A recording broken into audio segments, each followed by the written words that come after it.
السلام عليكم ورحمة الله وبركاته. اللهم صل وسلم وبارك على سيدنا محمد وعلى آله وصحبه وسلم. النهاردة بقى يوم لمشتريات من محلات خامات الحلواني، عشان عندي عيد ميلاد اللي بقى مفاجأة. هتشوفوا التورتة بكرة إن شاء الله في الفيديو على القناة الكبيرة. هنزل فيديو التورتة بقى، وخمنوا بقى عيد ميلاد مين. انا صحيت الصبح، وقبل ما ابتدي الفيديو ما تنسوش بقى تحطوا لايك واشتراك في القناه لو لسه ما اشتركتوش، وهستنى تعليقاتكم الحلوه.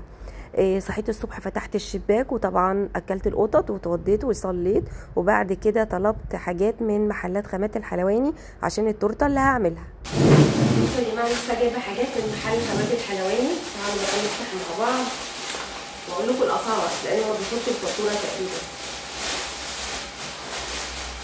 انا بجيب مكسرات، بجيب ب 125 جرام، يعني 8 كيلو. جبت عين جمل، وجبت فستق، وجبت نص كيلو من، عشان بس اعمل حاجه كده محتاجاه ضروري. هقول لكم مفاجاه، عندكم مفاجاه. ده يا جماعه انا بعمل كراميل في البيت وكل حاجه، بس ده له طعم كده الجاهز او القوام بتاعه هو بيفرق في القوام بصراحه. فده مربة الحليب، دي مربة الحليب الجاهزه. هقول لكم الاسعار. جايبه نص كيلو نشا، بس هو بيحط كله ربع كيس. جايبه دي سبونج نص كيلو ابيض، نص كيلو دي سبونج بالكاكاو. الباكت ده انا ما بستغناش عنه طبعا. هرد بس على التليفون لان في تليفون جاي. رجعت لكم تاني. ده يا جماعه الباكت اللي هو بتاع الاكياس الحلواني اللي هو استعمال مره واحده، بيبقى فيه تقريبا 20 واحده، وبتنفعني جدا في الحلويات. وحلو قوي، ونوعه كمان جميل. دايما بجيب النوع ده.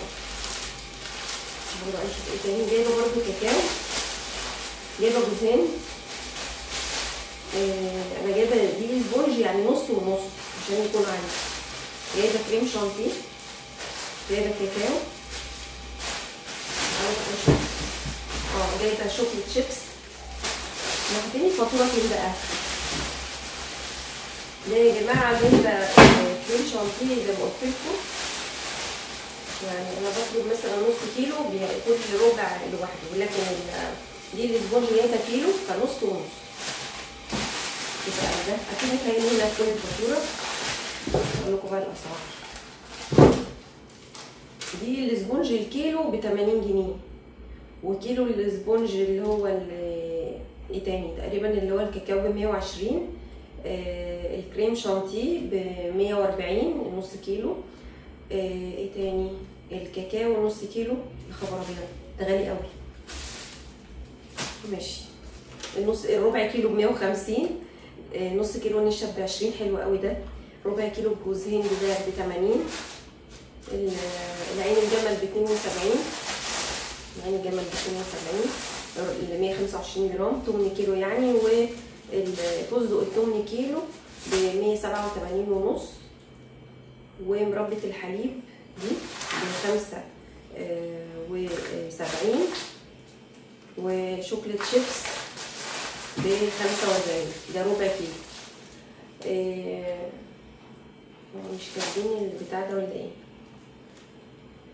هدور عليه واقول لكم.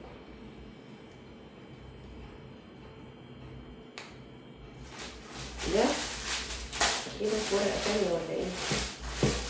كان في ورقة تانية، لان في حاجة في ورقة تانية، لان انا جايبة حاجة تانية. جايبة دي 170 اصلا. دي يا جماعة للكيك وللعيش. اللهم صل على النبي. للعيش التوست. انا كنت فاكراه غالي بصراحة، لقيته سألته عليه قلت له بكام؟ ده قال 170. فانا قلت حلو اجيب. يبقى 30 اهو يا جماعة.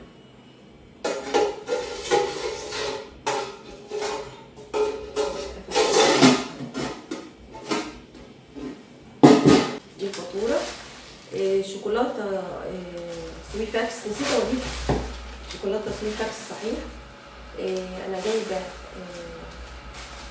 نص كيلو. لا انا جايبة كيلو، انا جايبة كيلو ب 230. ده عشان يكون عندي. والقالب ب 170 زي ما قلت لكم. وباكت الحلواني ده كان ب 20 بقى ب 25، ده سعره برضه كويس. بس فدي الحاجات اللي انا اشتريتها من محل خامات الحلواني. وبعد ما شفنا طبعا المشتريات دي مش للتورته بس، دي علشان الحاجات اللي هشتغل بيها بقى طول الشهر او شهرين قدام او 3 كمان. انا دلوقتي هعمل مسقعه. فسخنت الحله كويس قوي، وبعدين نزلت باللحمه من غير ما احط زيت ولا اي ماده دهنيه، وبعد ما اتشوحت كده بقوم حاطه بقى البصل وهبتدي ان انا اشوحها، يعني اشوح البصل مع اللحمه، وبعدين هزود بقى صلصه وطماطم مبشوره او عصير طماطم زي ما انت عايزه، بس انا هعمل عصير طماطم.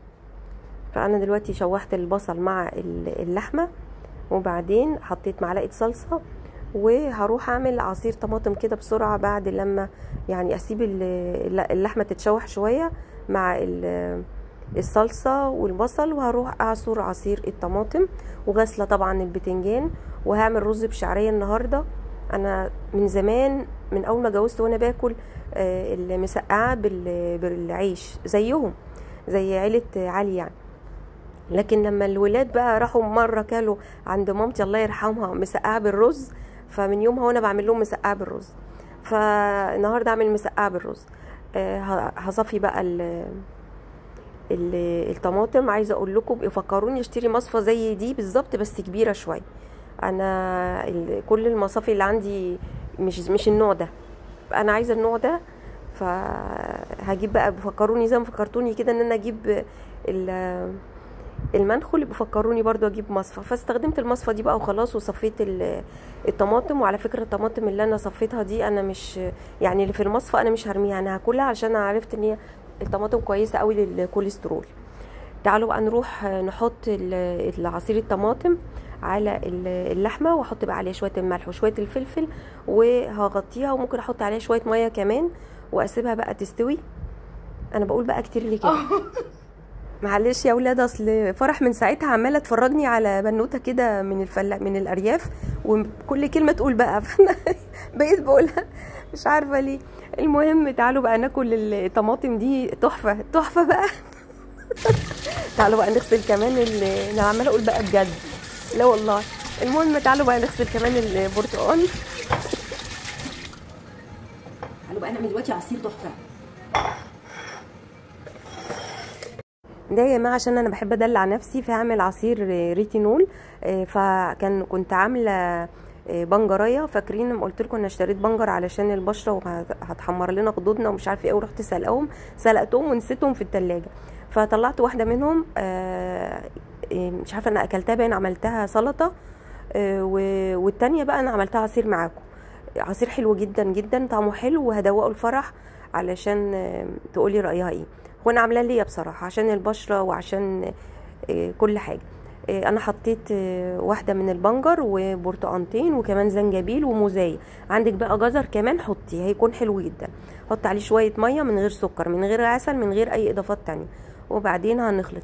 كمان لو حابه بقى تحطي شويه كركم مع فلفل اسود، لان الفلفل الاسود بيخلي الجسم يمتص كويس قوي الكركم. هحط بقى شويه كده مش شويه، انا هحط كوبايه اشربها. وعلى فكره طعمه مسكر جدا. في ناس بتقول مش بتحب طعم البنجر، بس انا بحبه ومسكر، يعني ما تحسوش ان انتوا محتاجين تحطوا سكر خالص. طعمه حلو جدا جدا يعني. حطه في شفشق، وبعدين ممكن تحطيه في علب صغيره كده كل يوم تشربي المشروب ده، حلو جدا. هعمل لكم برده عصير تاني ريتينول بس بالجزر والبرتقان والتفاح، هو هيكون لونه برتقاني مش هيكون لونه احمر كده. جماعه انا هروح ادوق ده الفرح او اشوف هيعجبها ولا لا، او لا مشروب بالريتينول عشان هي بتحب الحاجات دي قوي. بتحب الحاجات اللي بتتحط على البشره، بس مش عارفه اذا كانت هتحب مشروب بالريتينول اللي هتاخده وتبلعه ولا لا. هي استغربت طعمه في الاول، وبعدين شربته بصراحه، شربت الكوبايه كلها. انا زودت شويه ميه على اللحمه وهغطيها. وتعالوا بقى دلوقتي علشان نعمل الخضره بتاعتنا. انا كنت جايبه خضره فقلت اغسلها، طبعا هي مش فاصله النهارده ولا حاجه خالص، بس انا بجيب الخضره بنقيها، بحب يكون التلاجة على طول فيها شبت وبقدونس وكزبره، مش عارفه ليه. ولو ما عنديش بيكون عندي في الفريزر، ولو ما عنديش في الفريزر عندي مجفف. فالثلاث انواع خضار دول شبت وبقدونس وكزبره لازم يكونوا عندي. المهم بجيبهم كده نقيهم، وبعدين بحط عليهم ميه واغسلهم كويس قوي، وبعدين بقوم نقعاها في ميه وشويه خل او ممكن بيكنج صودا اللي هي الكربوناتو. تعالوا بقى نقشر البتنجان ده طبعا مغسول، وبقشره زي ما انتم شايفين كده، وبعدين هقطعه لشرايح واحط عليه ملح واسيبه لغايه لما ينزل ميته، وبعدين هنعمل المسقعه. عشان المسقعه بتاعتك تكون خفيفه ومش تقيله على المعده ولا تعمل لك حموه ولا حاجه، انا بعمل تركه كده كنت واخداها من واحده صاحبتي زمان، وكانت بتعملها وقالت لي عليها وانا جربتها من يومها، وانا بصراحه معتمداها، وهي ان انا بجيب ميه حله كده او طبق غويط فيه ميه، بحمر البتنجان وبطلعه على الميه ينزل بقى كل السواد كل الزيوت الزياده، فبتكون طعمها حلو وخفيفه وجميله جدا. شايفين دي الميه اللي نزلت من البتنجان بعد ما نقعته، قصدي بعد ما حطيت عليه الملح. ما بحمروش غير لما بينزل ميته. بعد كده حمرت البتنجان بالشكل ده، ولما ياخد لون من تحت بقلبه على الناحيه التانية، وبكون بقى فاتحه الفرن بتاعي على اعلى درجه حراره عشان اخلص يسخن واخلص المسقعه، واقوم مدخلاها على طول الفرن، ما بتاخدش يعني تلت ساعه نص ساعه بكتير، وتاكله بالف هنا وشفا. في الوقت ده وهي بتستوي في الفرن هكون عامله الرز بالشعريه، لاني انا اصلا بنقع الرز. زي ما انتم شايفين انا طلعت البتنجان حطيته على الميه، شايفين الميه شفافه ازاي. بعد شويه هتلاقوها بقى نزلت كل السواد اللي فيها، وهوريكم في الاخر خالص بعد ما ارص البتنجان واطلع اخر شويه. شايفين الميه رايقه وحلوه ازاي؟ دول اخر بقى شويه احمرهم. شايفين بقى الميه دلوقتي عامله ازاي؟ الميه كل السواد بتاع البتنجان والزيوت الزياده نزلت، بقوم حطاها كده في الصينيه، واقوم نازله اللحمه المفرومه اللي انا سبكتها مع الصلصه والطماطم، وبدخلها الفرن من تحت على الصاج، تقعد تقريبا ربع ساعه كده، وبعدين اطلعها فوق تاخد وش. وفي الوقت ده زي ما قلت لكم عملت رز بالشعريه، والاكل بتاعنا خلاص دلوقتي خلاص جاهز. شايفين حلوه ازاي المسقعه، وعملت كمان سلطه والرز بالشعريه. تعالوا شوفوا المسقعه اول ما طلعت من الفرن بتبقبق كده، وده الرز بالشعريه يا جماعه. وتعالوا نغرف مع بعض، ومش عايزاكم تنسوا بقى ان انتوا تعملوا اشتراك لو ما اشتركتوش في القناه دي، وكمان لايك وشير الفيديو، وكمان هستنى تعليقاتكم الحلوه. وما تنسوش الفيديو بتاع بكره فيديو اسطوره، واكتبوا لي خمنوا عيد ميلاد مين بكره. لو انتوا بقى متابعيني من زمان هتعرفوا عيد ميلاد مين. تعالوا بقى نغرف كده، وبكده اكون عملت لهم الاكله اللي هم بيحبوها. اول ما فرح دخلت وشمت الريحه قالت لي ايه ده يا ماما انت عامله لنا مسقعه؟ قلت لها كانت فرحانه جدا. بيحبوها بالشعريه، قصدي بالرز بالشعريه على طريقه مامتي الله يرحمها، ربنا يرحمها ويحسن اليها ويدخلها في صحيح جناته، اللهم امين يا رب العالمين، ويرحم كل امواتنا يا رب. انا كده خلصت الفيديو يا جماعه، يا رب يكون عجبكم. استنوني بكره ان شاء الله في فيديو جديد، واستنوا فيديو التورته ضروري على القناه الكبيره.